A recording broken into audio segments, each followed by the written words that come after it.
I literally can't think of any reason why you couldn't do it. There's no restraints on it. So I go there to churches and say, would you like to do that? I would start after-school programs that helps keep kids from dropping out of school. You don't want any dropouts.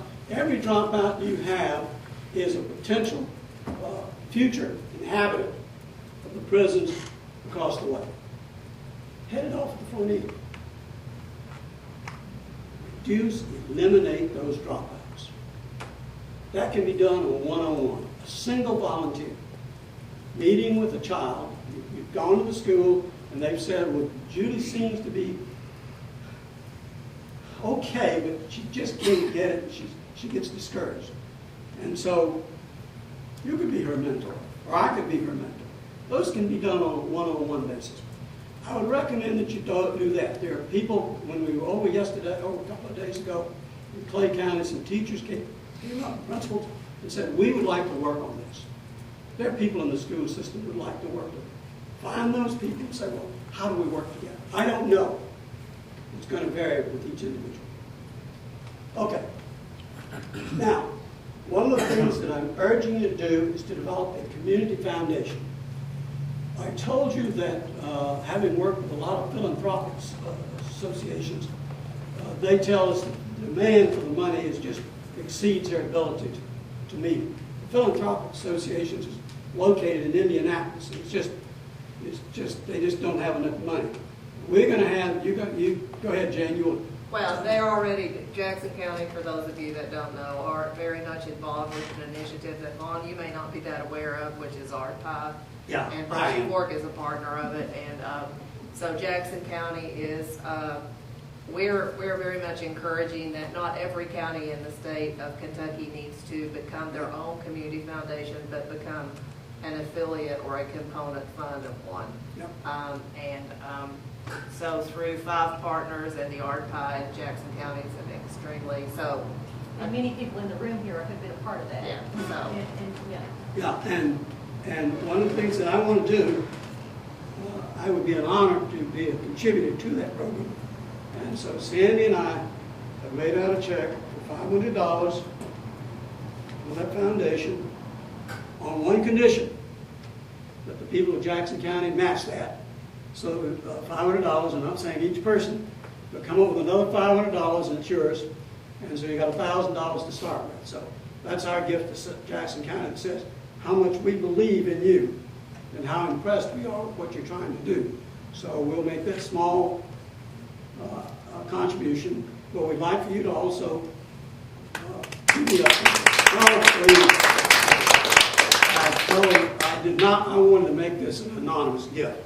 And she just wouldn't let me do that. So anyway, actually, they have $1,001 now. Okay, make $1,000 because you gained $1 on $1 in the piggy bank. That's right, in the piggy bank. So Okay. so now, could you elaborate on the foundation? You said there are associate partners and. Yeah, go ahead, Jane. Tell them. I have a whole packet of frequently asked questions out in the car. I'll be happy to. Okay. You might have picked that up last night at the event. Oh. So yeah. Yeah, she got my curiosity. It has every question answered in it. We have a good packet. And I forgot to show mine. Oh. Okay. Swamp Gravy. Let me tell you the story of Swamp Gravy and why it's called Swamp Gravy. Do you know the children's story of Stone Soup? Where a village is starving and somebody says, well, why don't we make stone soup? Well, what's that? He gets a big pot and just water in there, you know the story, and he cleans up a nice big stone, pitches it in, and says it'll cook for several hours. He said, it'd be a whole lot better if we had some onions. Michael said, I got some onions. And so he pitches in some onions. You got some tomatoes. You got a little bit of scraps of meat. You got a little cabbage, whatnot. You all pitch it in there. And when it's over, you take the rock out and throw it away, and you got something to eat. Well, swamp gravy is a very cheap, inexpensive meal that is used in southwestern Georgia, in which you cook catfish and you remove the catfish, and you start pitching in onions, and potatoes, and tomatoes, and all that.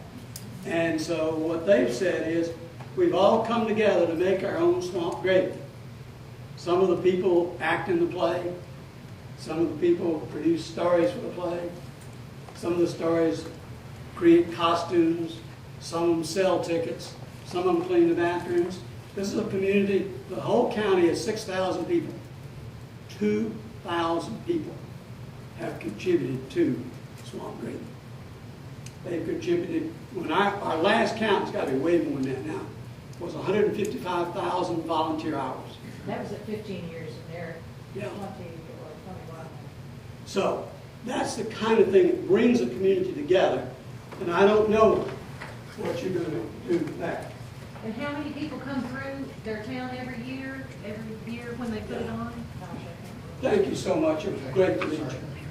And I hope you know this fellow and the fine work that he is doing also. Thank you.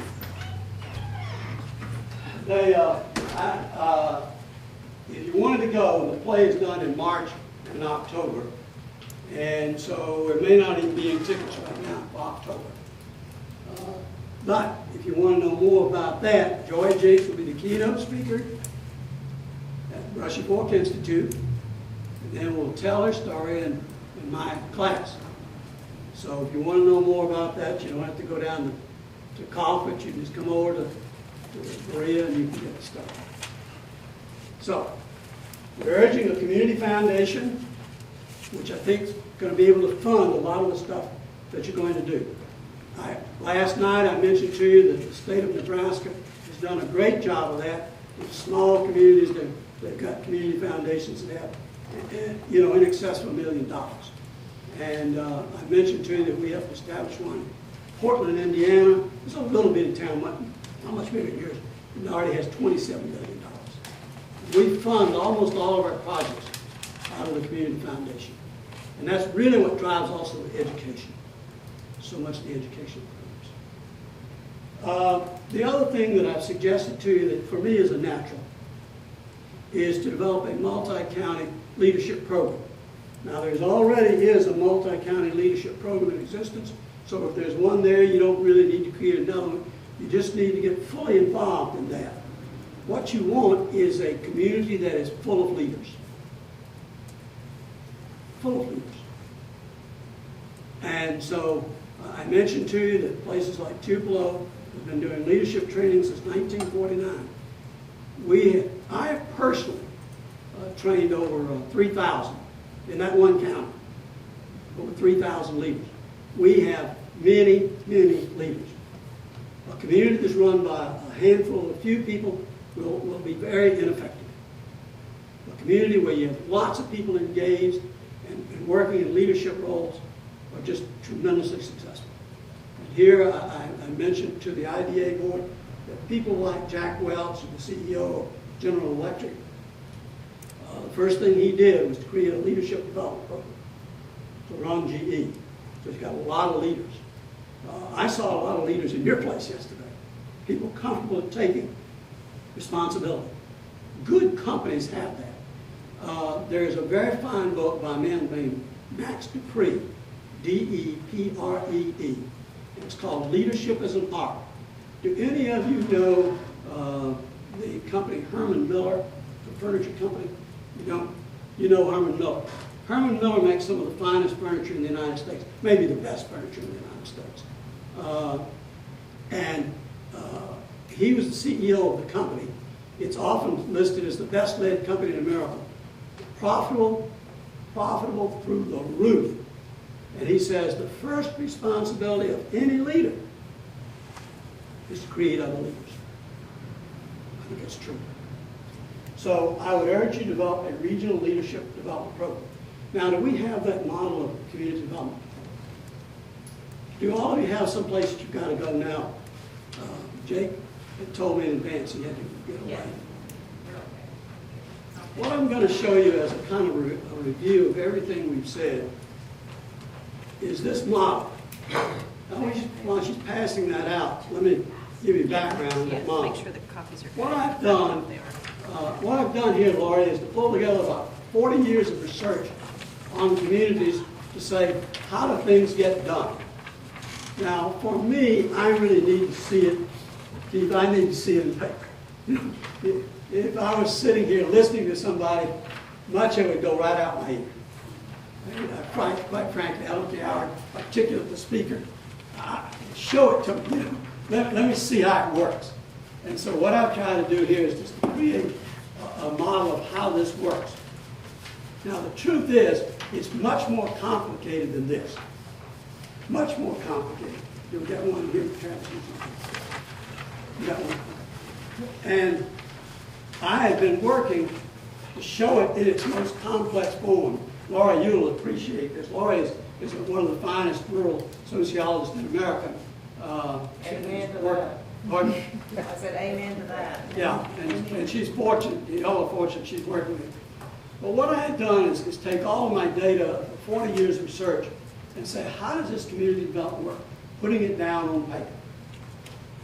And I had gone down to our art supply store and office supply store and gotten every color pen that they made.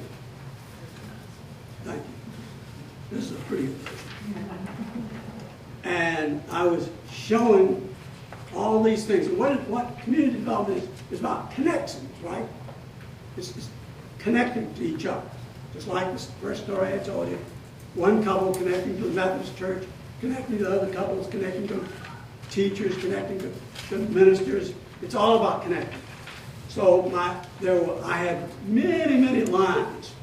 And some people appear in there only a short time. They're what I call connectors. And so Michael might connect Keith to Todd back there. But they only appear a short time. So I show them too, because they're really important. That's how you get from this guy to that guy. So you can imagine all the lines and all the colored lines. It's just color all over the place. And I knew I was going out to do some work in Northern California. And it's one of the most beautiful places on the planet Earth. And like a dummy, I stayed shut up. If I wasn't doing the workshop, I would work until 1 in the morning, right on the beach. And that dummy, I'm sitting in my room drawing these lines. At least that's what you told me. That's what I told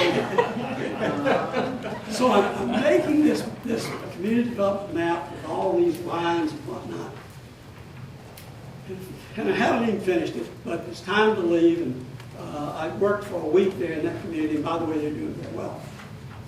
And I leave, and I get on the plane, we fly down to San Francisco, and there's a lady got on board the plane there, and we're flying now to Memphis. And that's almost a 4-hour flight. So I've got a lot of time. So I have this little map in a tube. Take it out, doing this stuff, and I had a little magnifying glass. I'm drawing that line, and I'm erasing it, and I'm working. This lady was very curious about what I was doing. She did not follow me at all. So she's been watching me for 4 hours do this. Finally, we're in Memphis, about to get off, and she says, and I'm putting it up. And she said, "Pardon me, are you an artist?" I got it out. And there's a pretty well-known artist by the name of Jackson Pollock, who uses lots of colors, but who's been impacted by drugs and alcohol severely. And this looked like something that Jackson Pollock would have done in his most pathetic and drug-induced and alcohol state. It's just color everywhere.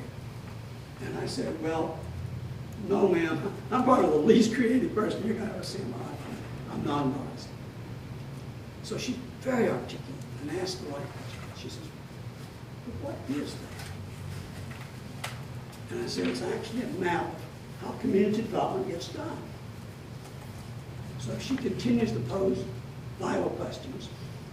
She says, well, do you understand that? So I got it out and I looked at it again, and it was pretty complex. You can imagine it's not so hopeless. And I said, scary as it is, I do understand it. Now, she took my hand. She took my hand, she patted it. She's a good Southern lady. And she says, honey, Don't ever show that to anybody.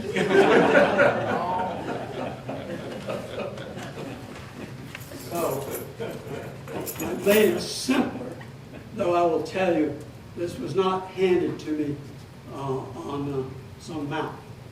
I did not get this from some mountain. There are errors. I know that. Let's look at the process. The process all begins with a catalyst. You see that? I'm calling this person a catalyst who helps to make changes. The couple that went into the Methodist church were catalysts, right? And so this catalyst, look what they do. Right under there. Can you see what it says? Can you read that? They work on themselves. They do self-improvement. Joy Jinks spent more than 30 years getting ready to do her work. Now, you don't sit around waiting. Fred, you go ahead and get into it. But you recognize you don't really know what you're doing.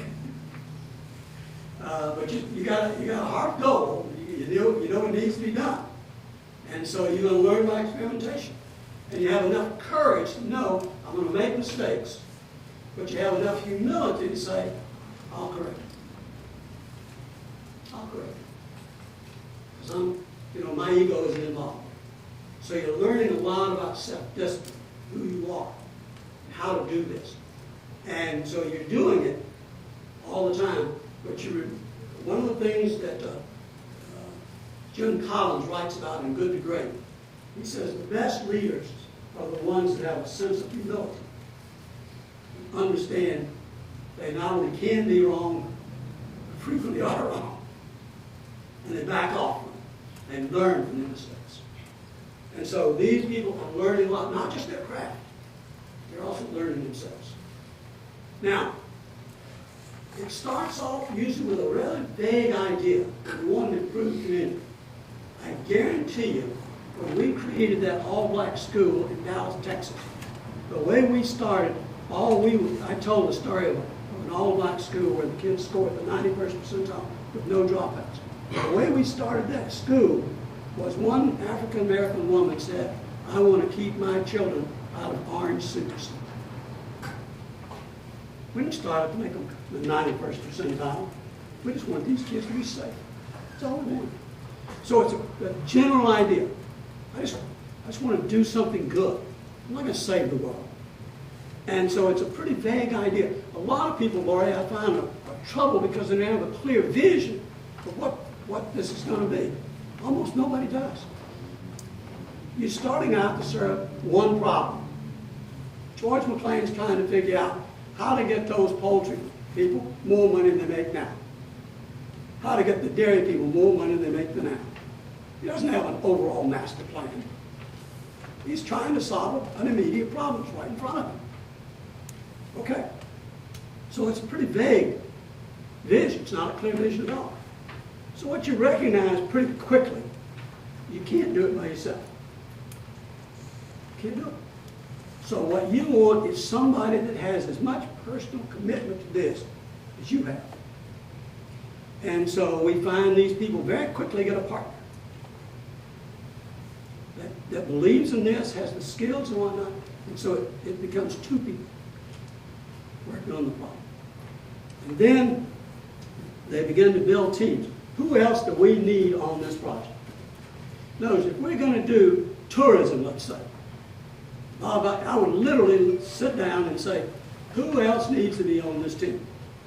I want Travis on this team because he knows some things about these things. But who else, and you and Travis get together and say, who else needs to be on this team? And maybe Darryl needs to be on this team. And somebody else needs to be on this team. We just keep adding ones at the same way that young couple said, who needs to be on a team? Other couples that have children with diseases, physicians, bankers, all kinds of things. And you begin to build a team. Good catalysts are social architects. That means it's time for me to shut up. And so they build these teams. What we find, That's a good one. Yeah. What we find, and I will speak along with it, is that they usually have to take on a project that's simple enough that they can do it. A lot of the places I work have just had the sugar kicked out of them. They've just failed again and again. They had good ideas, but it never carried through.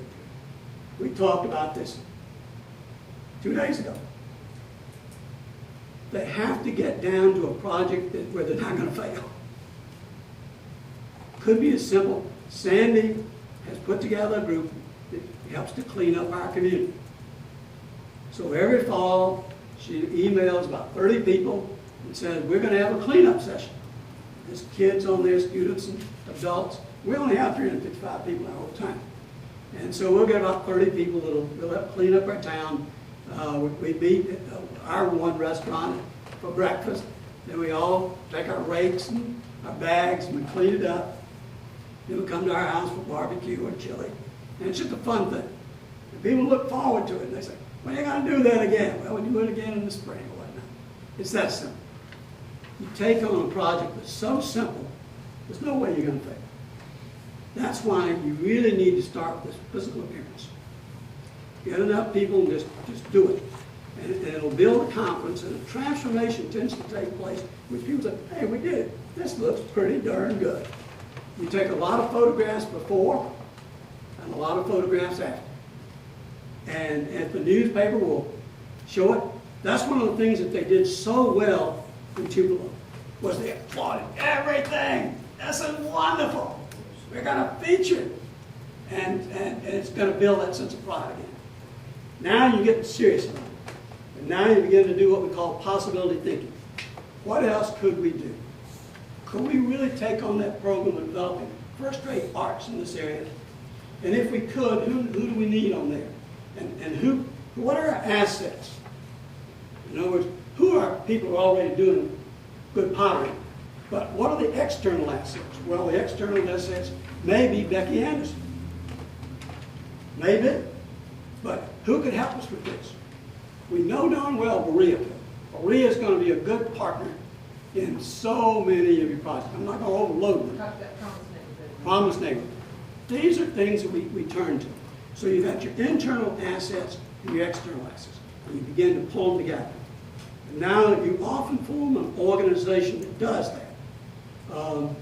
In this case, Miller County Arts Council, that puts on Swamp Grade, or Handmade in America, or any number of things. This medical center that these people develop, they develop an organization to do that. And that organization then begins to take on projects. And those projects, through persistence, and I indicate that, you're going to have to stay with it and stay with it and stay with it and get the sugar stomped out of you. And stay with it and stay with it and stay with it. And then you achieve some things. You take your gains and you reinvest them. In this case, if you've got a community foundation, that's a good place to put it. Or wherever you're going to do it. If you make money out of it, let's keep it in the community. Let's put it in something that's going to build our community. So we put it in there, and we achieve being an extraordinary community, which means we've got good jobs, good schools, good medical care, good housing, safe neighborhoods. Now that's the steps that we have found. Now again, it's oversimplified. I've already told you that. That's basically how it goes. Okay. Questions, comments? Do you need more? I got a whole notebook full of them. I was seeing maybe an analogy between that book of artists. It's almost like a Yellow Pages. It is. It's a good way to describe it. But it has a lot more meat to it. Yeah. It's Angie's list of art places and things like that. Is that maybe a descriptor of that hollow arrow with the little pieces in it? Is that a vehicle? Is that kind of like the arrow where you got all these people? Yeah. But they got together. It's all those things that they all got have. together to advertise themselves. Exactly. In other words, the glass blower didn't even know the guy working in the blacksmith. Didn't even know him. He's in a whole different medium. oh, but we got a whole lot in common with both artists. Take a look at it. You're interested. Yeah. And so you're pulling together a lot of people who don't even know each other. And saying, you know, we got a whole lot in common here. Let's pool our talents and pool our interests. There was a concept I encountered in the Bay Area back in the early 80s, where even though they're competitors secretly cooperate, and that the more competitors you have in an area, the more draw there is to come there. That's right. It's kind of like the idea of a mall. And I was making a craft item at one time, and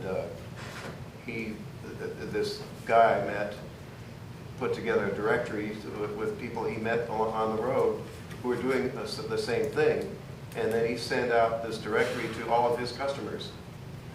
And he didn't consider the competition a threat to him. He said, you know, if they're going to buy yours, they'll want more of mine, and we generate more business. Almost all industries cluster.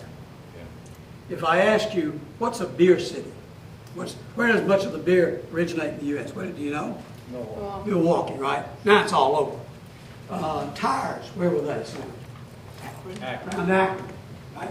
Steel centered where? Two places in the U.S. Pittsburgh and Birmingham. And you can go, almost all these things cluster. Tobacco clustered around Durham. All these things cluster. They do that. And this area can easily become the center of the arts. No reason why it shouldn't. Not only is there the Berea, but there's the Heinemann Settlement School, which also has a long history of putting together musical instruments and doing these kinds of traditional things. And what this man has done for you, if you haven't seen what Travis has done for you, I mean, this man has done such a service, not just for Jackson County, but I think for all the people in the United States. Come and see how people live in this part of the area. So thank you much. But this is the kind of thing that we're talking about. They'll cluster. If I might mention too, when we were at Travis's, we talked about Oakwood Days, festivals, having arts and crafts people around. There's so much that could be capitalized on that. But also, back to the arts, Promise Neighborhood has done some groundwork for us. We had artists living all in different parts of the community, and they have just compiled a listing and identified those artists in the community. And so now we have that just ripe and ready to that, almost like that, a listing of what they do and where they live and what they make. And so that's through Keith's daughter Natalie is the head of that arts and humanities specialist with the Promise Neighborhood. And they have just done that. So we're at a perfect place to move forward with. I'd like to know if there was anything that came of the little surveys you took yesterday. We're in the process of... I haven't gotten them entered yet. We're in the process of generating... We're generating a feel like it's going to be like a... What do people think about the community? And so, yeah. Now, we're not going to become a major hub of the arts like Paris. But we are could become a hub of folk arts. This is genuine, authentic work. We can do that. And this is a neat place to do this. Didn't the situation with the medical center, you said that came out of those two people? Yeah. And that's not owned or operated No. by any religious affiliation, Right. about 5,000-6,000. Some of the people, yeah. In Tupelo, I haven't even told most of it what their leading employer. I've told you they got a lot of industries. But the leading employer and the largest employer they have is the medical center. And I threw this question out. I pointed out that Tupelo is a city of 34,000. And I asked the question, how many people are employed in that medical center? And I got some guesses. But here's a town of 34,000. There are 6,600 people employed in that medical center. It's not owned by anybody. It's not Baptist. It's not Methodist. It's not Jewish. It's not the counties. It's not the cities.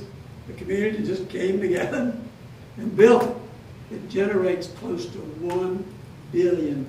And since it's a nonprofit, it plows that back into the community.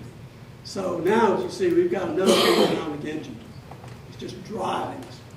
And I'll go ahead on that.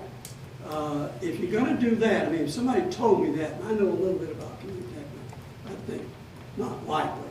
I mean, you're in a rural area. There's no way you're going to have, you couldn't find 6,600 people trained to do that work.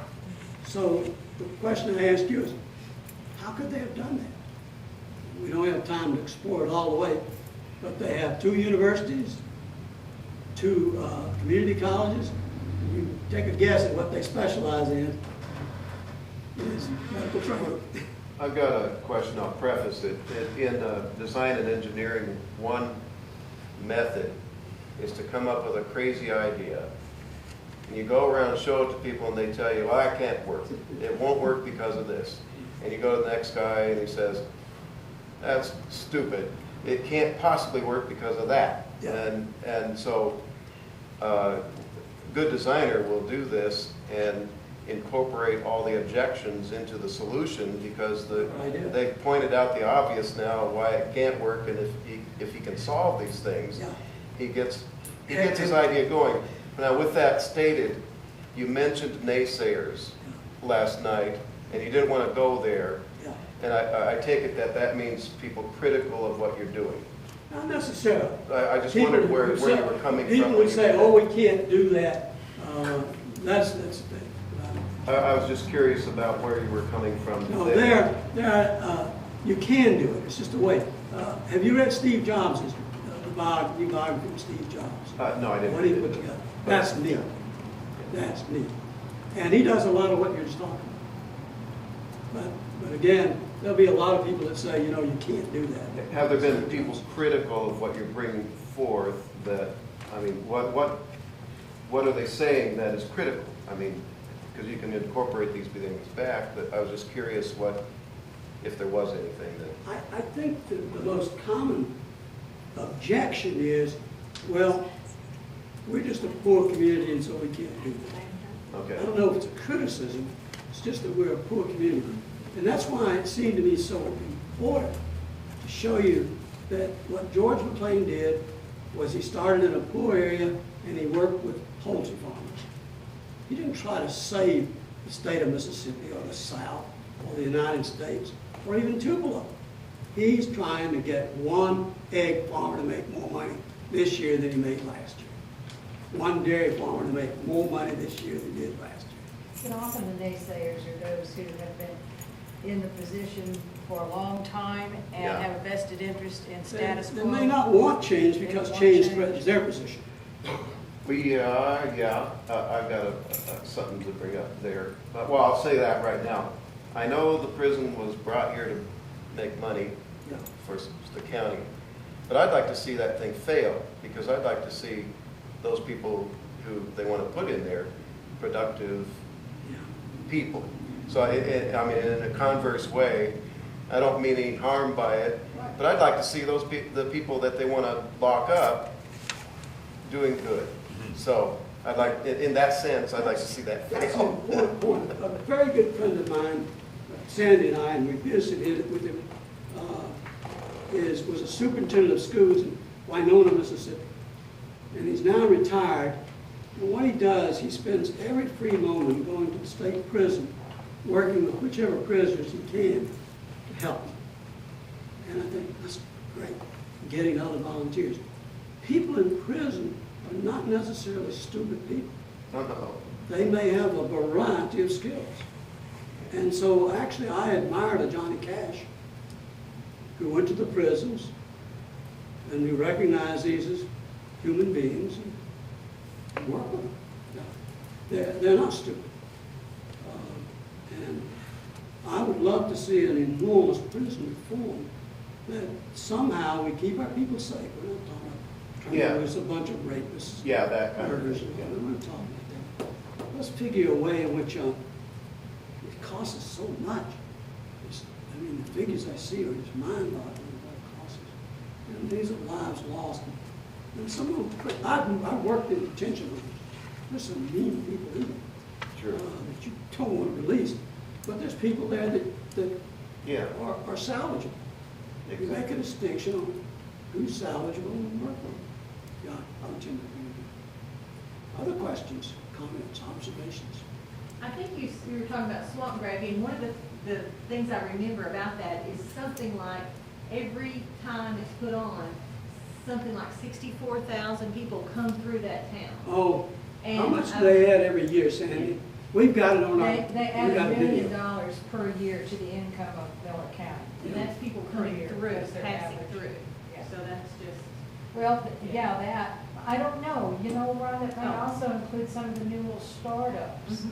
because they invested in that, in the little shop with all the, what do you call it, in the little, Like the internet cafe and all. the Oh, guy. well, came- let me finish the swamp gravy story. Look on the model there where it says reinvestment. They make more than $1 million a year, clear profit. Now the question is, what are you going to do with it? And so what they did was they bought every empty store. There were a lot of them, vacant stores. They took the biggest store and they turned it into a mini mall. It has 17 little shops there, little kiosks. So you got 17 new businesses there. Then they took another building and turned it into a craft center. They took another building and turned it into a community center. Then they took other places and turned it into rental property. They turned some of them into bed and breakfast. So what's happened now is that the Arts Council now has several sources of revenue. Not just the play, but this property that they rent. And so the money is now streaming in there. They took a great deal of their money and put it into housing. And they have a great affordable housing there that they put together. And again, no federal dollars, no government, all their money, just put it in. They ran out of buildings, and they took 2 old grain silos and converted them into apartments. And they're neat. So- You know, you talk about, well, that's in Colquitt, Georgia, how's that relate here, Yeah. or how things, well, last year a group from, and Lori's working with them too, Lori and I travel the same circle. They came to Annual Institute, went to Vaughn's track, heard Joy Jinks, the first thing they did is wrote a flexi grant, they said, Jane, we want to go to Colquitt, Georgia, we want to go to that conference, they hold a conference every year. Menifee County, Frenchburg. Group went, held a said, we can do this. Put together a group. Tornado came, blew them away. They also went and saw Becky Anderson on a flexi grant, visited her, toured her. Came back, Lori and I working with them. First community to have a festival after the tornado hit. They had a guided tour that was packed full. How many buses? 3 or 4? And 3 over the weekend. yeah, over the weekend, 3 buses packed full, going to artist after artist to see their place, and it could just been a field full of beautiful, they have somebody that grows lilies, all the way up to beautiful artists anyway, so they're doing that.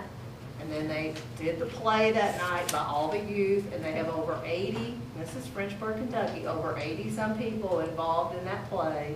And it's called The Story of It's called The Us. Story of Us. Yeah. And it is absolutely amazing. They are traveling. I've seen it just out and about when I've been to conferences this summer.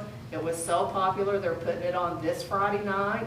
It's already sold out again. Right. And it just came from her hearing that one idea, going to a conference and saying, called me up and said, Jane, you know what, we don't need to wait on this, we can do it now, let's do it.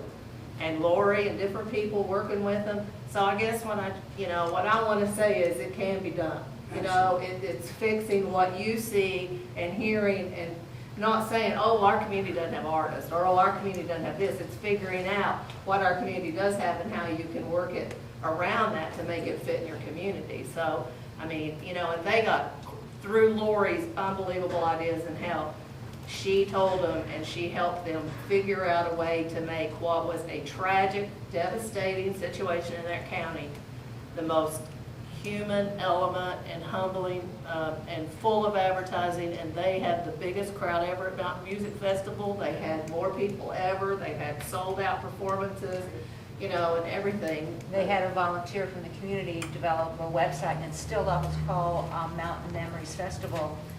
They went and did videos of a lot of their artisans as they were making their art, their craft, and they just sat with them and interviewed them, and you can go up online and see those little short videos. And then those guys were at the festival showing their wares. But one last thing was, their first effort was to take and recreate a little park called Brook Lake Falls that had fallen into real disrepair. The tornado, they built a walkway, a mile-long track place, you know, to walk to where they could see the falls, and they built a parking lot, and they built a covered structure. And this was all volunteers. This was no government, anything. This was all volunteers that did this. The tornado came, and it hit Brooklyn Falls. Every single tree was gone. And they said, well, we're not going to take people to Brooklyn. They had planned on taking people to Brooklyn Falls because it's terrible. And someone said, yeah, but you know, I didn't know we had those cliffs there. And they started talking about the fact that the trees had covered these beautiful cliffs at Brook Lake Falls that no one had ever seen because of all the trees. And now they're talking about, oh, how can we get some entrepreneurs to do rock climbing, a rock climbing business there, and put in a zip line there. And they took people to Brook Lake Falls to show them how a disaster could seem to be a disaster, but created something beautiful from it that they could then build on as a community. And because of all that activity, they weren't allowed to do anything because of the organization that owns it. Yeah. the It's a forestry. state government, but And now they now are. they are willing to. They're like, oh, you know what? You can do that now because this community is like. I've got another question. If you look at a map of Kentucky, you'll notice if it shows the counties, there's a whole bunch of them. I mean, and If you have more counties than just about any other state. I'm fairly new here, only been here about 11 years, but I do believe that people here value their independence. Absolutely. That's why they moved here. And that's one of the reasons I moved here, because I'm actually from California, and I saw a lot of controls, government controls and costs going up, and back here I found there was cheaper land and fewer controls. And I thought, oh boy, there's freedom here, and so I value that freedom, Absolutely. and I think that's something that could be sold. I mean, it's a value here, but I know you're meaning well by helping with the idea of community development, and that can help people who are freedom-loving people to prosper. But there might be a fear of, well, if I join in with this, is it going to grab a hold of me and control me? Is there a bigger agenda here behind it? That's what I'm throwing that out just to see. And by the way, that's why I came to Kentucky also, and exactly what he said. I appreciate that he didn't mention that. But just real quick, I didn't mean to interrupt you, but Agenda 21 from the United Nations, there's some similarities there. From when you say, I'm just saying, do you know it? Do you understand it? And would you admit there are some similarities? Because that's why I'm a little bit. I don't even know what Agenda 21 Okay, it's a United Nations type of thing where they pass it and they have their agenda of wanting, and some of the things you say are very similar, and that's the reason why I'm asking these questions. But to go along with what he said, I came here to exactly the reason he just said. That's why you came to Kentucky. That's why I came to Do Kentucky. you live in Jackson County? Yes. Let me just say the difference is that with this, you're concerned about being sucked in. To something, Yeah, you know. it's your choice. That's the value of this approach, Either is that you are Empowering. driven by your passion to do something. I'm not seeing it from what you're saying, but I thought I'd just come right out and No, there's Ask no, What I'm afraid of, what if these committees find a roadblock and then they want to go to their government and says, you need to get this out of our way in order to proceed? it's just hadn't been an issue, we don't. I'm just asking. What I find most empowering about it is that it is, one, the people's solutions to their own problems that they perceive. And I love every time that there's no government money involved. And just to be blunt, I mean, like, I think if Jackson County, in my very, very, very limited experience, was a person, it would be one of the people that is receiving a government check every month, and that's what they live off of. Whereas this is a way of educating ourselves from the people in power, the people that are working at Shell. But I mean, everybody has, here's your voice. And I think that the fear might come from the lack of change maybe that has been seen or unseen in the past. But I think the fact that we're not dependent on this administration or this government administration, it's, well, here's my voice, and it's not dependent, and it's the people selecting the issues and coming up with the solutions. Basically. I think it's freedom. I think it's that independence that I'm seeing. You mentioned all these churches. I mean, there are different doctrines and things going on. You've got how many churches in Tupelo, and yet they were able to cooperate and get this hospital facility going. And so you're talking about diversity. People maintain, well, they've got their individual beliefs and goals. Finding common ground where they can work together for everyone's benefit then. Each person brings what they can contribute to. See, with government, one of the shortcomings of government, well, they say, well, we need this. Well, you know what we need to do? We need to tax everybody so we can get it. And then that becomes a compulsory thing where, okay, if you don't pay it, we'll lock you up. But what you're proposing is we need this, and you volunteer to support it, and in so doing, everybody's prospering, and it's not like you're forced, but everybody benefits. People like George McClain probably is the most strong capitalist you'd ever meet in your entire life. This man, it's almost as though he wrote the book on capitalism. Yeah. So, But Vaughn, in our research, what we found in the research is that government, the government in capital letters, Yeah, you know, yeah. but the government folks have been delighted to have the people take these problems and work them out because they're busy getting the garbage picked up. Right. They got to make sure the potholes are filled. And they can't go to the cutting edge of the issues because they won't get elected next time. So Yeah. they're perfectly happy to have citizens doing those community activities. That's positive. I We're gonna think, have to wrap up. I think with any community development, it's a long term. oh, it is. It's just an And that's why you got the short-term goals. Because unless you set the short-term goals, people will burn out. You've got to have things you can get done in a year. You know, It's visible. you were in Clay County, and I have commercial property there. See, some of the things that really disturbs me about that is there was a lot of corruption. I'm not saying they're corrupt now, but they spent a lot of money, of taxpayer money, for things that wasn't going to bring anybody here. And when you say private sector, I'm okay with it because you're right. We're out here to try to, the private sector's out to make money. The public sector's out to stay in control and stay in power. And these are the issues that I'm concerned about. That's why I kept asking. I'd like to get the public sector out of the way. I'd like the private sector to be very much involved. This is 100% private sector. We don't have one single project, or not one project where we get any money from any kind of government agency. I think the only fear you have when you have a situation like this, if it becomes successful, politicians are going to follow you like skunks because they want whatever you've got. Yes. And that's true. But again, what you're going to find here, we're going to make progress.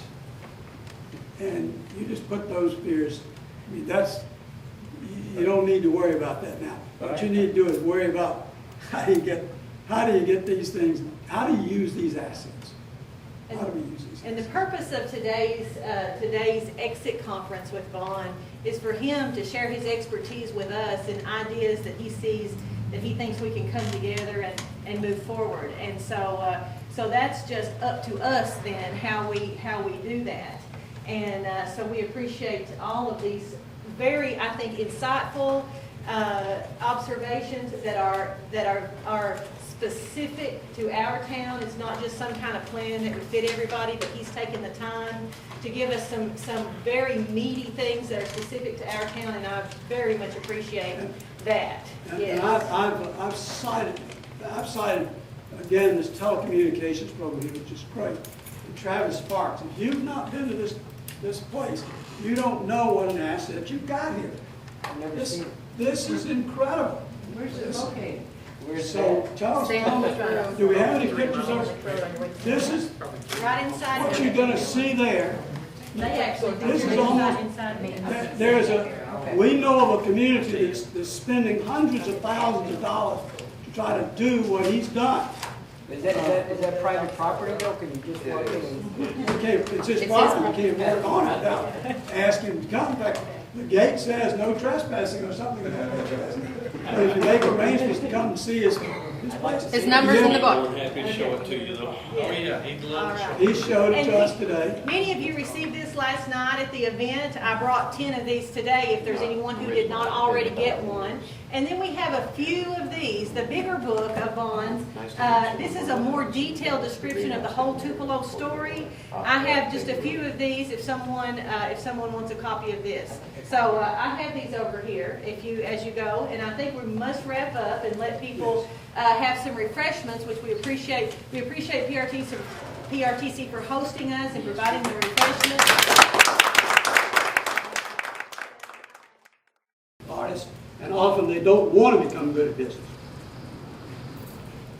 It's not why they went into art. Now, what I will show you now, right here in your own area, and a lady who teaches at the Russian Fork Institute is Becky Anderson. I don't know how many of you know Becky, but Becky Anderson was the economic developer for Buncombe County. Buncombe County is Asheville, North Carolina. And what she recognized is that though she was being quite successful in attracting industries, the industries are getting harder and harder to attract. And so she began to look closer at home and said, what else could we use as an economic driver?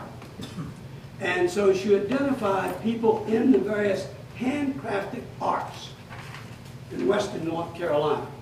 She identified approximately 350 in her immediate area. She brought them together and said, well, gang, how can we come together and market ourselves? How could we reach out and make ourselves known beyond Buncombe County and the surrounding counties? There you are, the Craft Heritage of Trails of western North Carolina. They created this book. It'll have all kinds of pictures in there and of all these kind of things. It would certainly have your place in here, and they would market this primarily in the east. But they'd start, you start with concentric circles. So the first place they'd go to market really would be Charlotte for them. For you, you might go to Cincinnati or Lexington or whatnot. I don't know where you'd want to market it. But you just keep going further and further out and market it. I would suggest that you put together enough counties to do something this good. Now, I won't go into all the details, but if this appeals to you, and we live in Mitchell County, North Carolina. In Mitchell County and in Yancey County, we put together two counties, Mitchell and Yancey. We have, believe it or not, more than 500 dues-paying members of our art association. It's entirely possible that in the two adjoining counties here of Clay and Jackson, you may not have any industry that employs 500 people. We've got 500 people in the arts. They have added more than $200 million. You talk about something that's going to make us more attractive. Now, what we found here, as we attract the people, we developed a sister program with that. We're not only marketing the arts, in effect, we're marketing the communities in which they come. they would come out to your little community where we were today. And so we want those places accessible. And so we're not just looking in marketing the bigger places and the key, we look all over Jackson County. We want everybody to benefit. Every artist in every little hollow. We want them to know who they are, what they do. Now what they will often do then is bring these tourists in and say, you know, because these artists are trying to create something, but one day a week, and y'all sit, and we set it up, we set up certain, what do we call them, track days? Toad River Arts Council days, so that everybody is available. So you can come and see a glass blower. You can come and see a basket maker. You can come and see a steel worker, or an iron worker, a blacksmith, whatever. You can come and do anything you want. One of Sandy's favorites was a 3-day project. You want to tell them about it? You want me to tell it? I'm telling so your voice rest. Okay, let me get some water. Yeah, I really liked their 3-day program. It was that you come down on a Friday and you go to watch the potter, and the potter shows you how to do this, and you create this wonderful little goblet. Then the next day you go to the blacksmith, and the smithy makes this wonderful 1 or 2 bottle wine holder thing. And I think I sold it back this year. That's okay. Okay. No, the next day you go. And the next day you go to the winery, you know, and so you've got your wine, you've got your goblet, you've got your wine rack, all in a weekend, and you've been out in the country. And meanwhile, you stay at the Town and Country Motel while you do it. Yeah. That's right. Exactly, exactly. Does that make sense to you? Absolutely. It's an intelligent way of marketing your stuff. And you've got craftsmen in this area, you wouldn't believe the amount of money they're going to make once they become nationally known. And Knoxville would be a good. Knoxville will be a good one. We have a very good friend who makes baskets. She was a teacher in Birmingham, Alabama, and then moved to North Carolina and taught in schools then. But she loved to make baskets. Her baskets are now in the Smithsonian. I picked up one of her baskets in the last year and looked at it and said, Billy Ruth, what's the price tag on it? She said, $25,000. Maria does that, and they'll be showcasing it at the Institute at an early bird session, but they just did a big program where they actually take so many weeks and do classes, and you can take everything from learning how to write poetry and play an instrument to weaving your own basket or making a quilt or anything, and it's called 300-something days, and Boone Tavern is every hotel in there is booked to the hilt, and Yeah. it is all about tourism.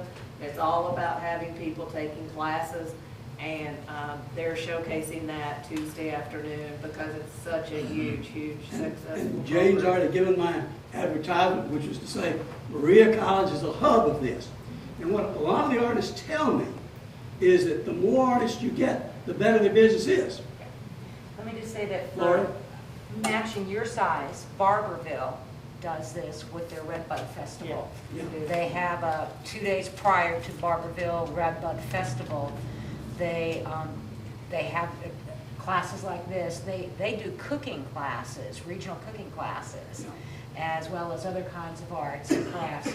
And people come in and they stay at the dorms in at Lindsay Wilson. Right? Union. So- Union, I'm sorry, yeah, Union College. We've got a And lot of level places hotels. where we can learn from them. And this can't be outsourced. You can't make Jackson County arts in China or India or Indonesia. It can't be outsourced. And so there you go. That's what you're always looking for. Something that is legitimate, and that's going to also build a sense of pride in your community. So, the arts is a natural. Could you explain what government role is on this to make this happen? What is the role of government here? We don't deal with any government in any of this. None of this. None of it. It's all private sector. Okay, then I got another question. You have committees, you have supposedly people who get together who, as you said in the beginning, they pretty much have a lot of say on where this thing, because you want them to all go in one direction. They're not elected, and you're going to make decisions for the rest of us, and that could be a problem because we have a different They're form not of making government. decisions. What they're doing is individual people, like those people that come to the Methodist Church, they're saying, we want something to help our child. They're making that decision. These are artists that are coming together. They're making decisions. They're not making decisions for anybody else except in that group. Yeah, the Soviet Union did the same thing. Everybody went to the direction, and then all of a sudden, that's not the kind of Have you government we been to the have Soviet here. Union? Yes, I have. So have I, Okay. and that's not exactly what we ran into. Oh, no, it's called What Russia now. happens It's here? called Russia now. No, I went to the Soviet Union. Yeah, we I actually lived went to there. the Soviet Union. When it was the Soviet Union. Yes. When it was the Yes. Soviet Union. But that's Okay. not the issue. And I don't want to But get what happens sidetracked. here is not what happens in the Why, Soviet Union. well, the thing is everybody's going in one We don't direction. have time for that at the end, I think. Yeah, and here. No, here- but here- everybody's going in one direction. They're not. We They're not. have a democracy. Come close to the picture. Come close to the picture. They're going in multiple directions. They're not going in one direction. But what you're doing is you're pulling together a community. But they're not going in one direction. They're going in a minute. In fact, that's what you want, is diversity. Okay, so you're saying that the private sector is going to finance this direction that everybody's going. Right. Then where are they getting the money? Because you mentioned Berea, you mentioned Barberville, they all have high taxes, and they have a tourist tax, they have all these things that are implementing, and we don't have it here, and I don't think we want it here. You may not. I'm simply telling you, this does not involve any tax dollars. Zero. I'm not going to, there's no project I'm going to show you today that involves anything more than zero tax dollars. What we have found in almost all the communities is that government money is dried up. It's not there. And so they're looking at the private sector. This is all private sector driven.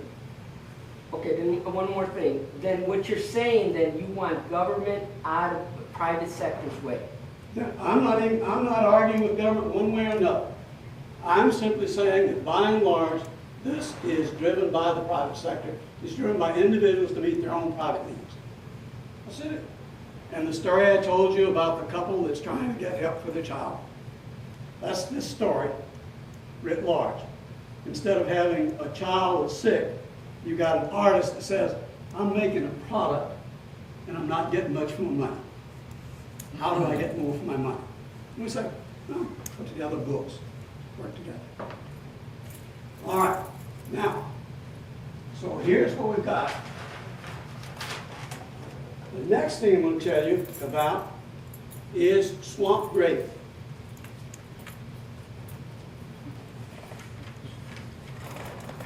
This is,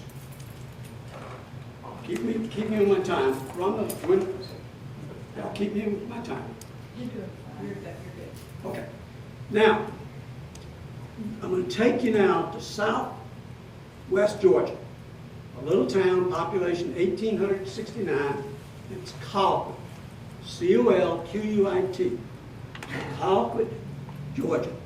It is 50 miles north of Tallahassee, 50 miles east of Dothan, and 50 miles south of Albany, Georgia.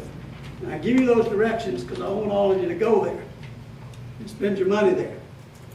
Colquitt, Georgia, this little bitty town, has been dying for half a century. The county is Miller County. In 1960, there were 16,000 people that lived in Miller County. Today, there's 6,000. All the farmers have gone, except a few that raise cotton and peanuts. 4 women puzzled over this issue consistently and said, how do we save our community? How do we grow our community? And they tried a number of things. They created a chamber of commerce, but then they didn't have any money for it, so it didn't do anything.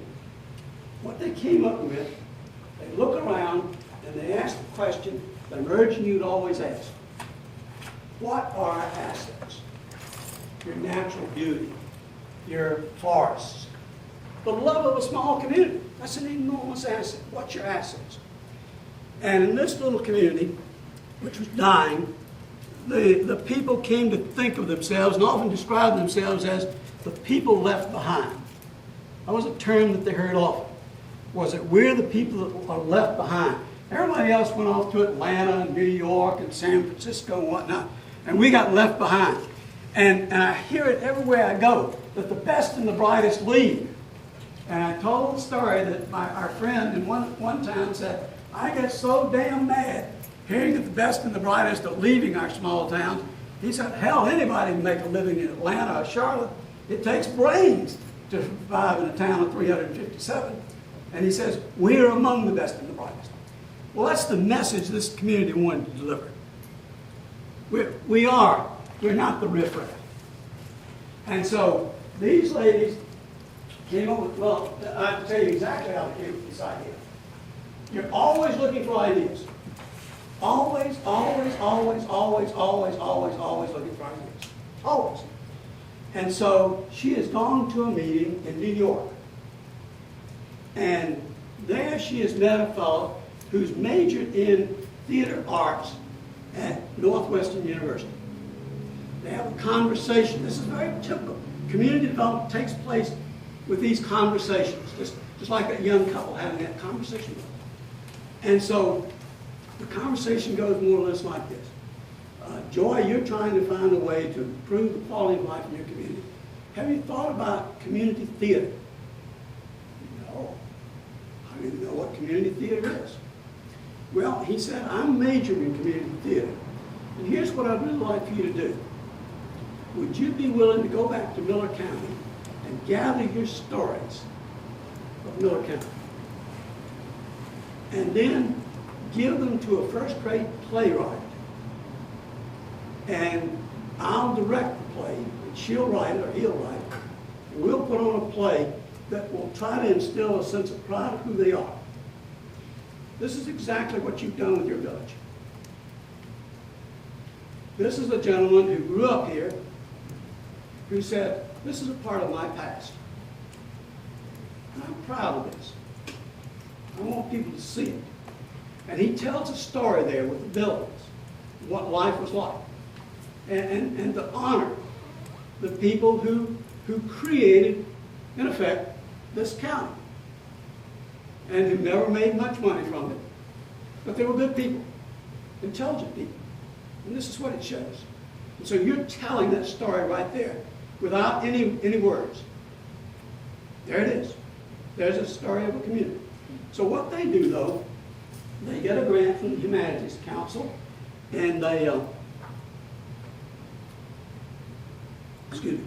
get a grant from the Humanities Council, and they train people to go out and to collect the stories. And they put on the play, which sold out.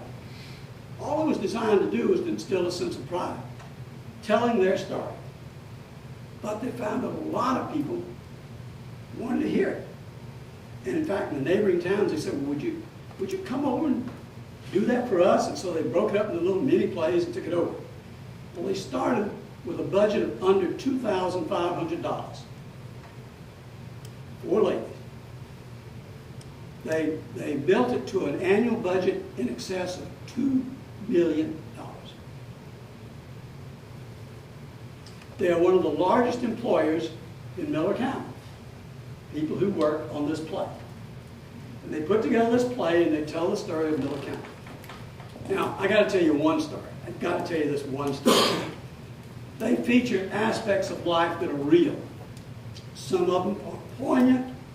Some of them are downright tragic. Some of them are humorous. And I'm going to tell you one of my favorites, which I think is a humorous story. Well, there was this fellow in Colquitt who ran a service station. I think, Travis, you and I are the only people old enough in this room to know what a service station is. Where when you pull in, the guy actually gives you service. That is, he'll pump your gas, he'll check your oil, he'll wipe your windshield, he will check the battery, he'll do all those. He may even check the air pressure in your tire. But this man, and I know him quite well, he's a little older than you, he's 92. He had a whisk broom. He always wore overalls. He had a whisk broom.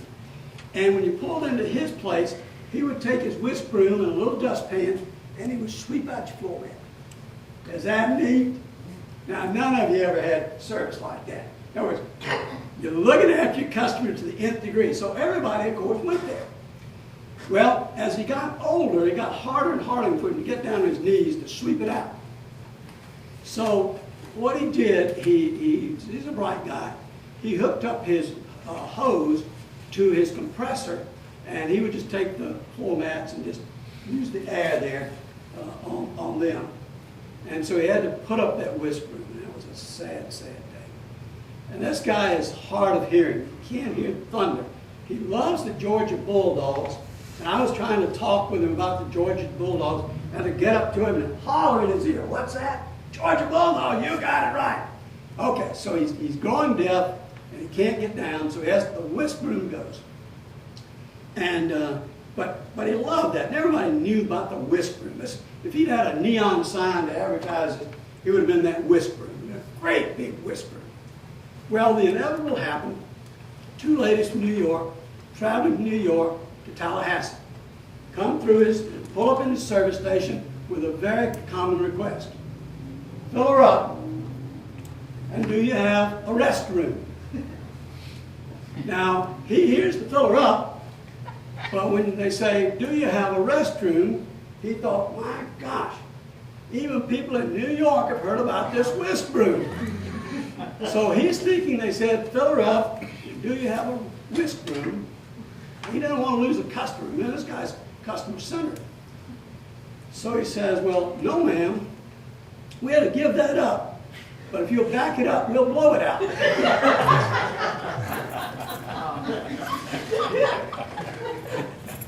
Now, I fell out of my chair the first time I heard that. There are those stories, but then there's stories that'll bring you to tears, too. Now, I'm not saying to you that you need to put together a play. I'm not telling you that at all. I'm telling you, in fact, you already got a great start right here. With yours, Travis, with your village. You got a great start, and you got a great story to tell in your community. But whatever you could do that would build pride and would attract people, and you've already done it. You've done a marvelous job. As I said, if you've not been there, I'll recommend you go out. This man's put in 20 years and by himself built an entire village. It's a wonderful thing. So, anything, and your work is very much crafts and arts. It is a form of art, and I so appreciate it. Does that make sense to us? It's a great thing. And if you ever saw his village, it's like, whoa, how can we build on that? That's an asset you can build on. I saw it from the get-go. Okay. Some long-term goals. In addition to these kinds of things, you're going to have to do some other things. What you want to do is continue to broaden your economic base. And here, I met with Jeff Henderson. Jeff has developed, what's the? Community kitchen or? A community kitchen in which people can bring there and process, and I think everybody knows what they do there. Process locally grown things, and they make salsa and all kinds of things. He's got a good program, involves the students and whatnot, and he's going well. I would say he needs a little bit of money to get him over the hump. And I think that money could come from the Community Foundation. I think it could come from the Community Foundation. There have got to be other entrepreneurs. I don't know who they are, Pete, but there's got to be other, you might know. Who are these entrepreneurs that are trying to get up and get their stuff going? So we want to work with them. Now, connected to that, there's a community college here that Ron Daly has told me that he's developed, they've not developed it. They're developing a program where the community colleges work with entrepreneurs. His name's Ron Daly, and we'll leave his name with y'all and say, get in touch with Ron. And Ron, come over here and spend some time and show us how the community colleges can help us with entrepreneurs. That's your future. All those businesses in Tupelo, most of them were homegrown. They're mostly homegrown. You focus on those businesses. And they're the great thing that y'all got. You grow your existing business.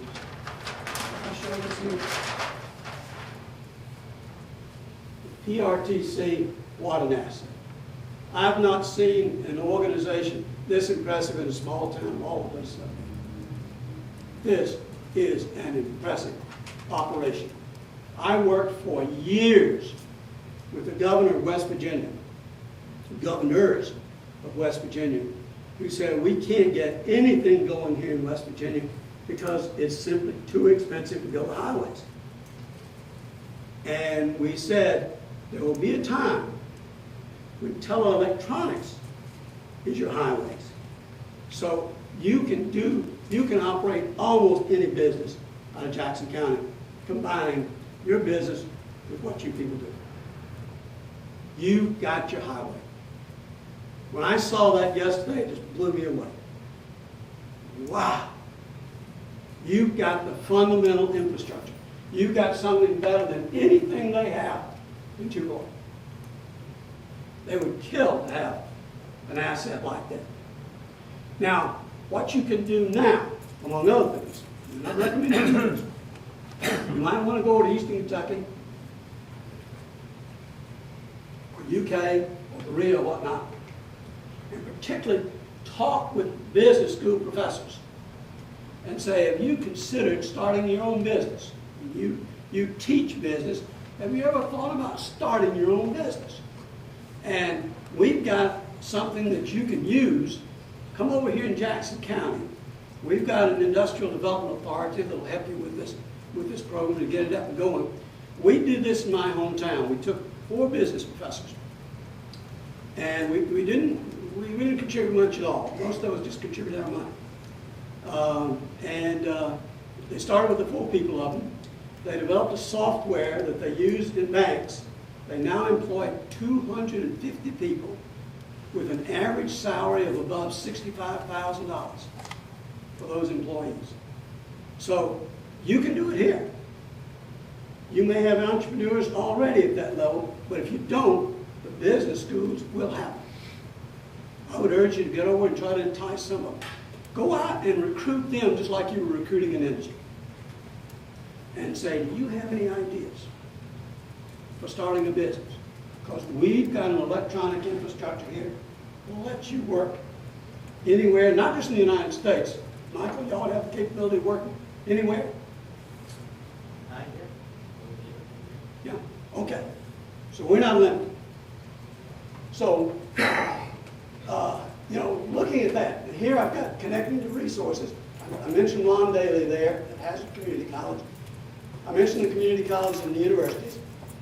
And I urge you then to consider that, because you can build on this. I mean, you have the infrastructure there that's necessary to run an industry, a business in the knowledge age. I knew y'all were good. I didn't know you were as good as y'all are. And so I will compliment them again, not just the technology, but the quality of the staff that we have. First rate. We talked about the importance of education. You're going to need to work on early childhood education. I would go to churches that might be interested in that and say, would you be interested in starting a daycare center here? There's some really good daycare centers that will serve as models. So I would send you, if I was looking for an early daycare program, I'd go to the best in the United States that we have seen, which is the Journey School in Boulder, Colorado. And I would develop a daycare center for the knowledge economy. It's just first rate. There's no reason why you shouldn't have a daycare center and an early childhood education as good as found anywhere in the United States. It really is.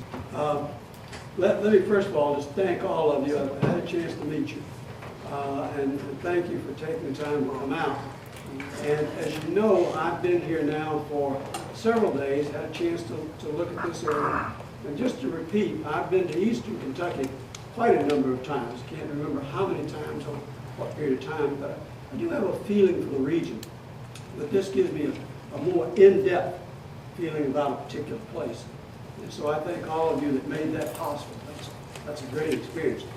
My overall reaction really is that it's an attractive place with a lot of assets.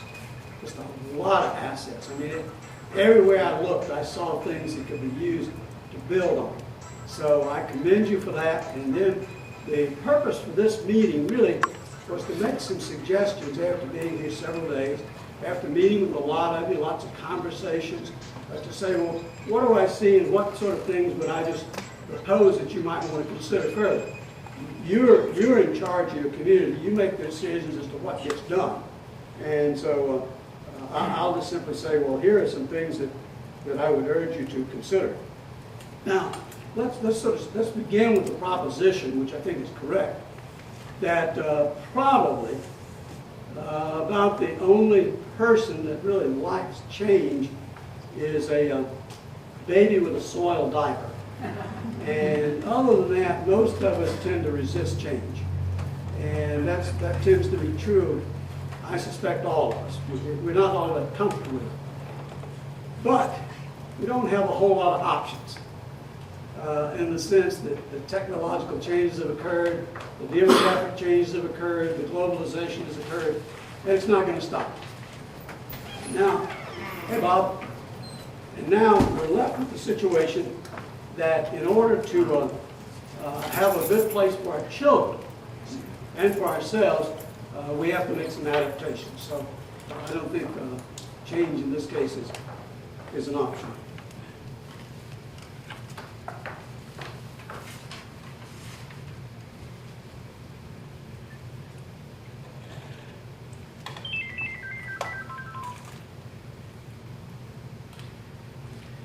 Now, I'm trying to think in terms of when we get this thing condensed down to make sure that we do have time for questions and answers. We talked a bit about the Tupelo model, and not that and the important thing about the Tupelo model, from my perspective, is that it really is the model of how any community tends to get things done. And at a meeting yesterday with the IDA, I went into considerable detail talking about the fact that we have tested this model in many, many settings, and it works. So here's the essence of the Tupelo model. Let me just go with you again. The essence of it is this. That is that community development is a way of solving individual problems. If you get too fancy and forget that, what you're trying to do is help an individual solve his or her problem by working together. And that's what it is, in its simplest form. So that what happened in Tupelo, they're going to do it grassroots up. We said they start with the idea that what we're going to do is to help individuals to reach their full potential. And at this time, 80% of the population of the county were farmers, so it makes sense that they start there. And I told a quick story of how the businessmen came together and worked, first of all, with poultry people to be able to get a greater profit for their eggs. And the poultry people, we said, formed this cooperative, took part of their profits and invested in themselves in order to get more technical assistance.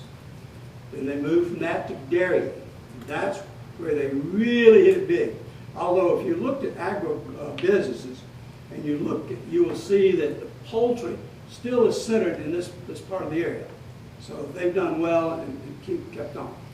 Dairying the same. In fact, in dairying, Lee County is going to pass a lot of the Wisconsin counties.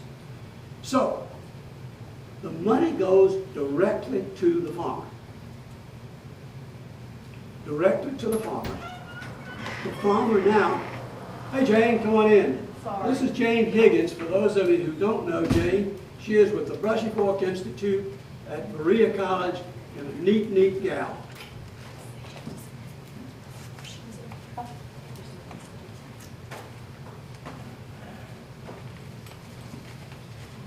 All right, so money goes directly to the farmer.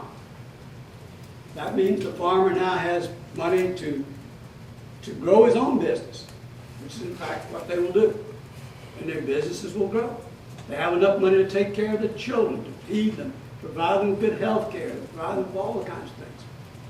The businessmen who were the partners in all this win indirectly in the sense that the farmer now takes that money and buys goods and services from the businesses. So altogether what it does is introduce a great deal of money. What we said happens then is that the business people form an organization which they call the Community Development Foundation.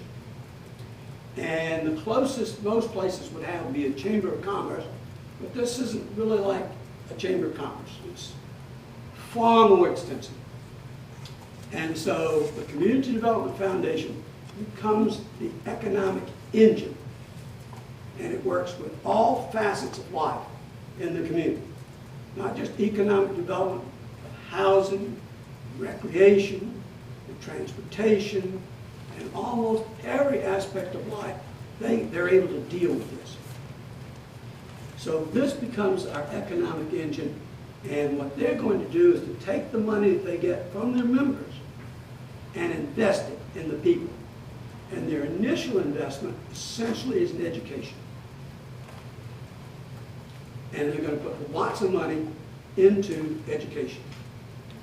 The education is going to be a first-rate education from the early childhood education.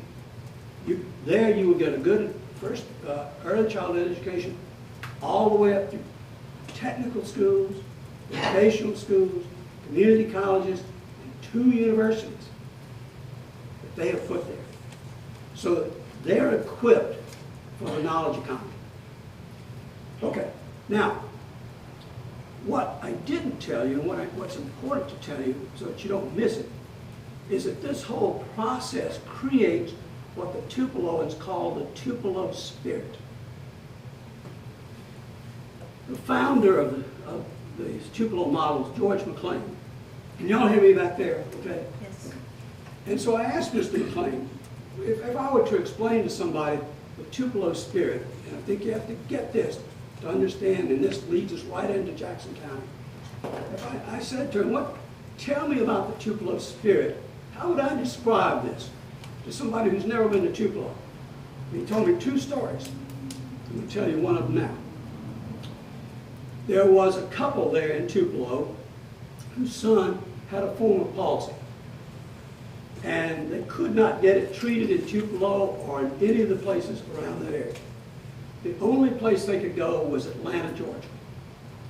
This couple worked in factories.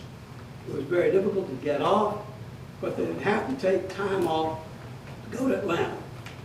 Well, the time came when they thought, we may wind up losing our jobs because we're missing so much work. Taking our child to Atlanta, we have no other choice. So they think, okay, how do we get out of this?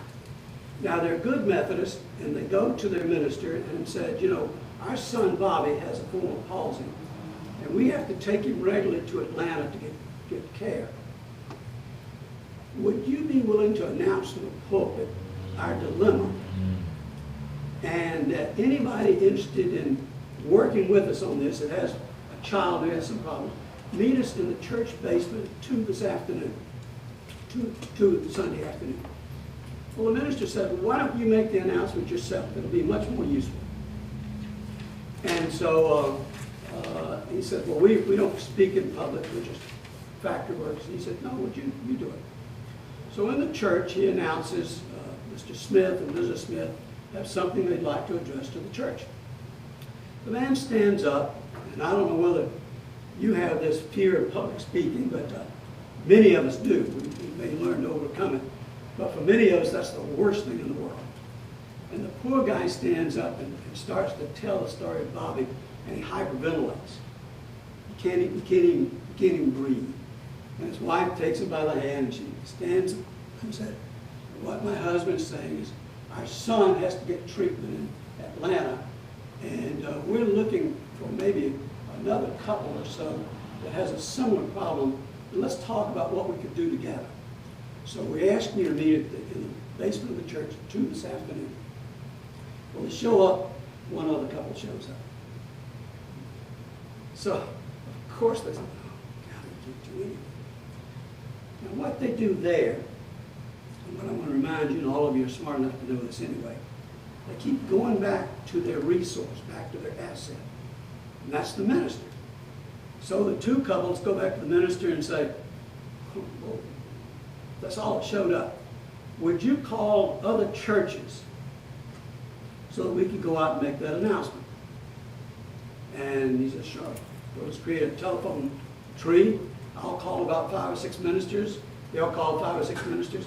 And they go literally to every church in town. There's 64 churches in the town. And they go to every church. Now, on one occasion, one of the people sitting in the audience is a man named Antoine Tanner. Antoine's a physician. Antoine comes up to him and says, look, this is a great thing you're trying to do, but you're going to need medical help. And so what he does is say, I'll bring in my friends who are physicians into this process. They get those, and the physicians say, yeah, we got part of the problem. We need to raise money. So let's call them the bankers and people who know how to raise money. So they get them. We're going to flash forward. Flashing forward, they finally build a medical center. It doesn't just treat children with autism, but children with all kinds of disorders that now has treated 200,000 children. And George McClain says, that's the Tupelo Spirit. That's it. You just work that way. Okay. That is our Tupelo Spirit. The other thing we told you if they form is a community foundation to raise money to be able to finance whatever projects they're working on. And I'm going to suggest that we absolutely need a community foundation here in Jackson County in order to finance the kind of projects that we need. Now, let's get going.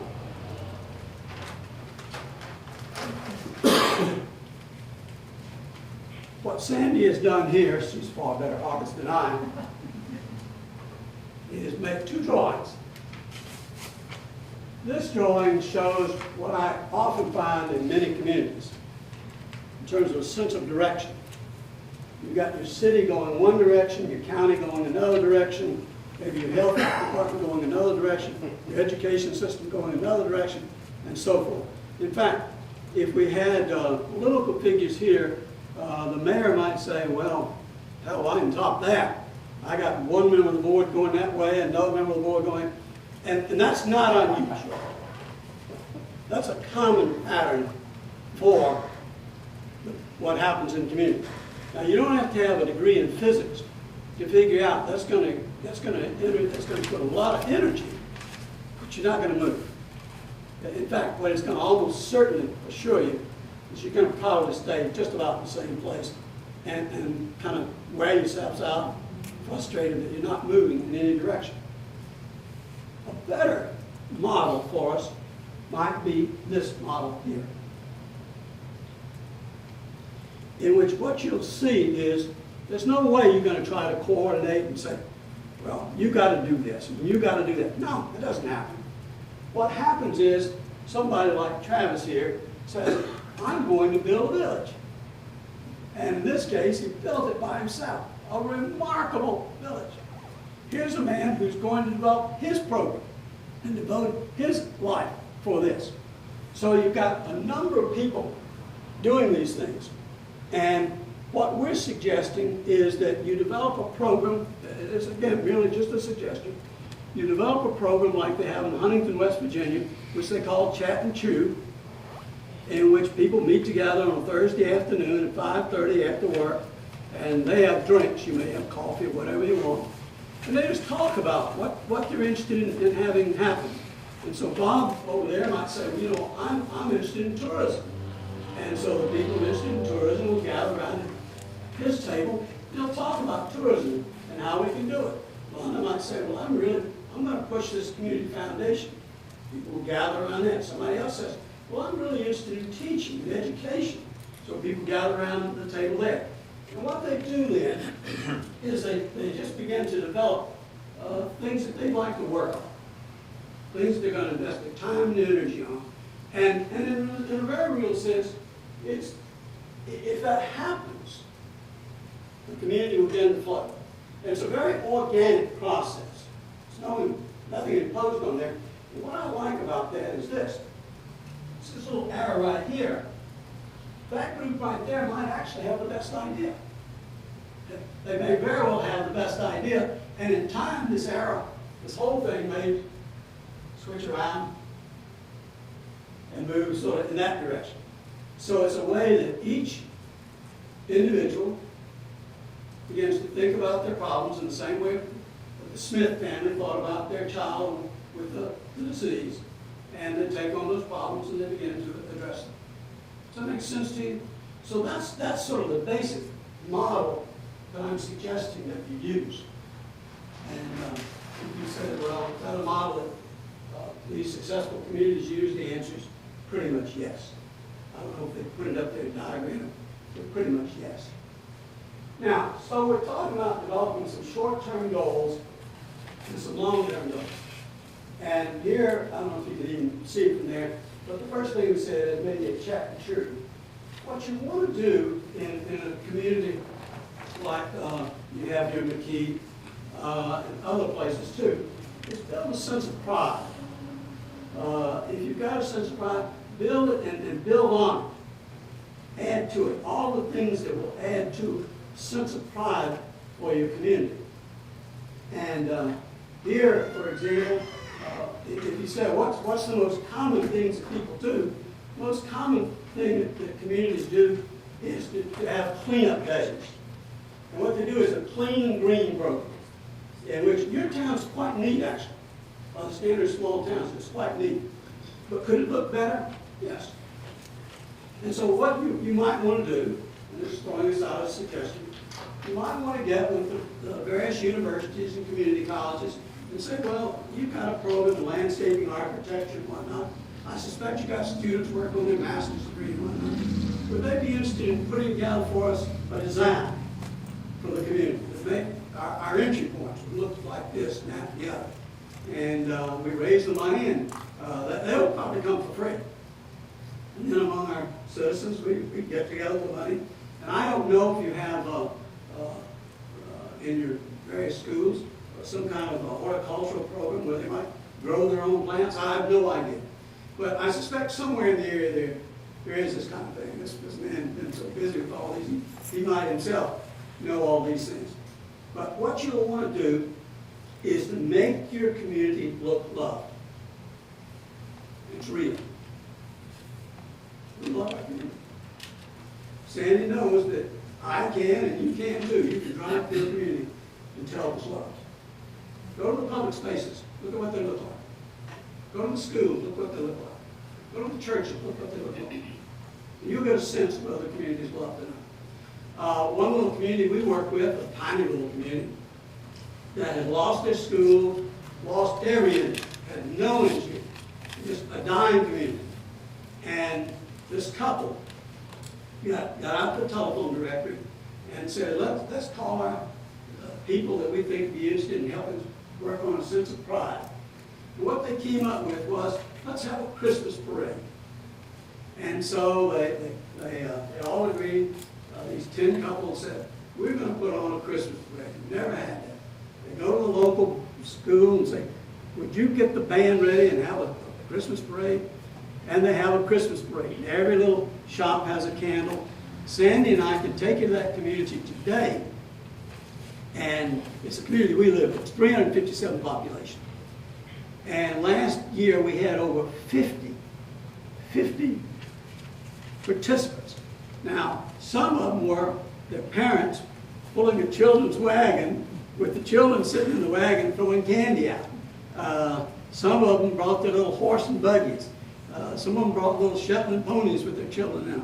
But we had over 50 participants and probably as many as 1,000 people around that watching. We only have 357. But everybody in that area wants to come out and see our Christmas parade. It's built a sense of pride. We're proud. So whatever it's going to take, I would recommend that. There's going to be enormous resources at East Kentucky, UK, at community colleges, can help you with a whole bunch of these projects. A lot of students that will help you. So look to them. Now, I would urge you just to think in terms of the assets that you've got. And what I would particularly emphasize is that being small and rural can be an asset, can be a real asset. You're small and you're rural. And what that means is it's often easier to get things done here than it is in a major city. Certainly easier to get volunteers to come together and work together. And so I would think in those terms. Now, it's going to give you several advantages. Last night we talked about the fact that a majority of the population in the United States lives in a metropolitan area of more than 1 million or more. Okay, but if you did a survey, and Lori will back me on this, if you did a survey, about 75% of the people who live in cities say we would actually prefer to live in a small town, if that were possible. So one of your tasks is, okay, how do we not lose the charm of a small town? That's why we live here. I love small towns. I live in small towns. We don't want to lose the charm and the appeal of a small town, but at the same time, we want to make it possible for our communities to attract other people and bring them in and have them as a part of our lifestyle, making our place attractive. Now, a no-brainer for me at your community is retiree attraction. By and large, if you'll study the retiree pattern, what you'll find is that communities like you will attract young retirees. By that, I mean that they probably have just retired. They may have retired early at age 60 or 65 or something of that nature. So you become a very attractive place for these retirees. They're going to bring ideas, and again, your natural group are the people who grew up in this area but moved away. And you can find them. I assume that you have regularly these annual celebrations where people come back on the 25th year of their class, the 30th or whatever. And so you've got a list already of people who grew up here and who might be interested in returning here. And so you can target them and move them. There are communities that do this real well. Our community began exactly that way, Oxford, Mississippi. Fortune magazine in the year 2000 named us the #1 retiree community in the world. London finished second. Well, that's a joke. We hardly are better than London, but we did learn how to do it. And those people bring money, and they build houses, and they rent houses, and they buy appliances, and bring ideas, and they help our library, and they become a great source of volunteers. So, but we've got to have a place that's attractive. Now, one of the real advantages that you have is you've got good medical services in this area. So that you could travel, Michael, you told me exactly how many miles it is to Lexington. 60.1 miles? Yes. So you've got first-rate medicine there. So you don't need, in other words, retirees almost always go where there's good health care. And so you don't actually have to build it here. It's already built. And you've got a highway to get them there. So retiree attraction is, for me, a natural for you. Tourism is a natural for you. It's a beautiful area. Absolutely beautiful. You're within an easy driving range of a lot of people. I visited this gentleman's village today, and I thought, this is great. Do you know Travis? Do all of you know Travis and his work? This is great. We had seen something similar to this outside of Huntington, West Virginia, which attracts whole busloads of people to come to this kind of thing. These beautiful falls that you have here, the national forest that you have here.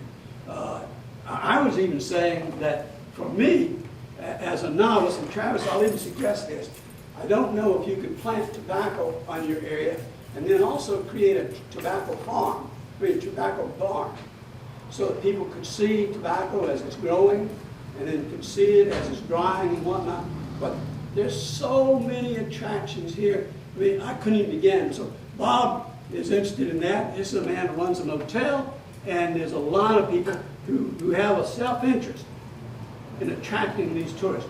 Tourists will bring money and give it to you. You don't have to build medical centers. You don't have to build schools. They're here. And so tourism is natural. Arts. Kentucky has some of the finest arts in America. First-rate arts. Here, one of the things we have found is that we have many artists who are very good at their craft, but they don't make a whole lot of money. The problem is they know how to do their art, but they're not very good at business. And that's very common